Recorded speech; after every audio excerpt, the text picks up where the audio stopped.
If you want to remove blemishes, duplicate objects, or clean up parts of a photo without making it look edited, the clone tool in Pixlr is one of the easiest tools to learn. In this video, I'll show you exactly how to use the clone tool in Pixlr step by step, even if you've never edited an image before. By the end, you'll know how to sample an area, paint over unwanted parts, and blend everything naturally so your edits look clean and professional. And if this tutorial helps you out, don't forget to hit like and subscribe for more easy editing guides. Alright, let's jump right in. First, open your browser and go to pixlr.com. Once you're there, launch Pixlr E, which is the advanced editor version that gives you more control over your image edits. After that, upload the image you want to work on. You can drag and drop your file directly into the editor, or use the Open Image option to browse your computer and select the file manually. Before you start cloning anything, it's always a smart idea to duplicate your layer. This protects your original image in case you make a mistake. Over on the right side, in the Layers panel, find your background layer, right-click it, and choose Duplicate Layer.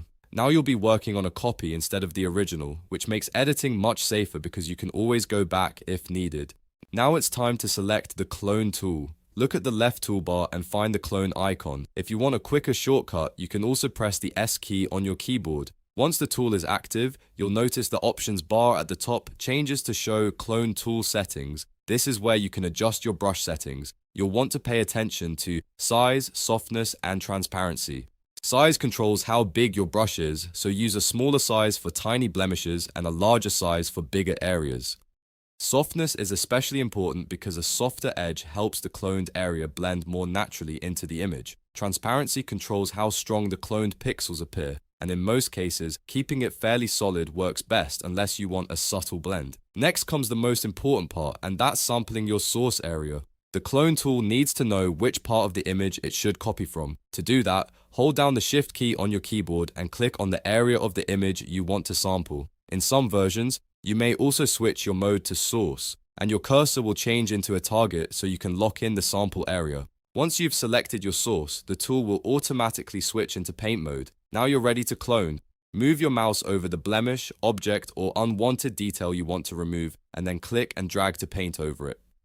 Pixlr will duplicate the sampled pixels in real time, which means the area you sampled will be copied over the problem spot as you brush. If the result doesn't look quite right, just resample from a new nearby area and keep painting until the edit looks natural. A really useful tip here is to sample from an area that matches the texture, color, and lighting of the spot you're fixing. That way, the clone section blends much more smoothly into the rest of the image. If you're editing skin, for example, sample from a clean area close to the blemish. If you're removing an object from the background, sample from a section of wall, sky, grass, or whatever texture matches best. Take your time and work in small strokes.